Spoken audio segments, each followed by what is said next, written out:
Oh, nahanap ko mga inday mga maring. Charing. Malitaw guys to, wala nang day 1, day 2, basta always everyday walking na lang tayo. Yan lagi ang nilalagay ko sa mindset ko na always talaga mag-walking everyday.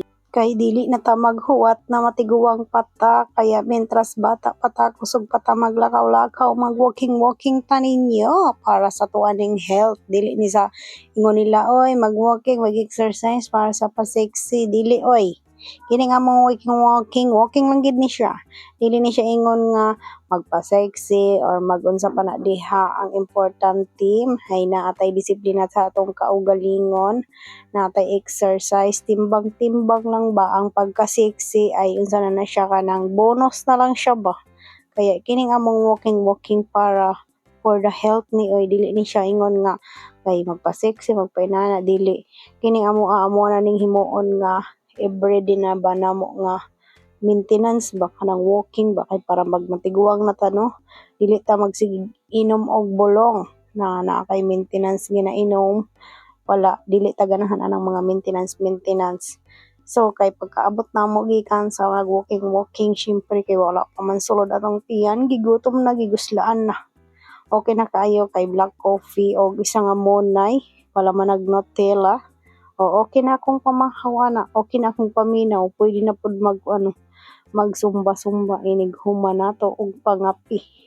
Kay murag mao na nga ko ang maintenance akong kinabuhi ba karon ba nga dili ta pwedeng magpaluya-luya lang ba, magsige na lang lingkod maghapon mo kaon dapat mag-exercise pa, maglihok kay gipang boring man ko ang mga mads maring maong nga nang uha na mig ko andiha butong para snack ko na kimaon.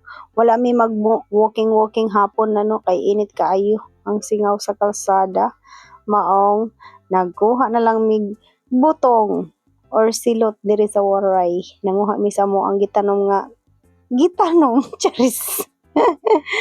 Ay nako, nanguha kami didan may bungan lubi adat may atubangan, kaya waray man baga may nagreklamo. Maraming baga may nagreklamo hamon. So nakita niyo ini nga amon pinangangaon. Pagreklamo na lang ako nida ako section no kun iyo ini nga silot nga amon ngaon. Kayo patla kami hito na ngaon. Charis. Balita mo guys no. So kay wala makita snackon, so mao pa inihiya nga snackon.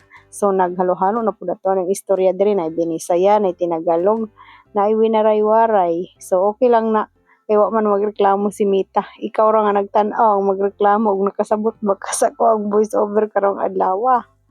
Okay, wa tay walking lamon-lamon kay ingon pa ni Ate Jazz ay buwas jajagingan la kuno ito namon kinaon, pero diri man inihiya kay healthy man an butong, healthy man tapos ang sabaw, di ba? Panalagsa kaon ta ginagmay lamon dako, charis. So guys no, wag nating stressin yung sarili natin kung may pagkain halakain, kung wala hala magpasting. So ngayon kay mayroong mga pagkain libre na, sa mahal ba naman ng mga bilihin ngayon, hindi ka kakain sa libre ng pagkain, kaya kung ano yung mga nakakain kainin, stop na lang pag nabusog ka na, walang diet, bahala na og muniwang og dili, basta importante healthy living ba, na walking, maka 10 step ka kada adlaw, tapos balance lang ang pagkaon, o ug mabusog na ka ay sakto na.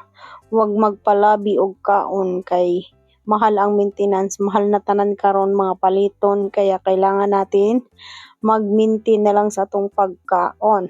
O pati si Alter nagsali din pala pagkain-kain. Ang sarap ng kain namin diyan. O di ba? Kahit lang hindi kami yan lang yung namin, snack ay masaya na ang mga inday. O di ba? Nahingatawa kami ta amon trabaho. Charis.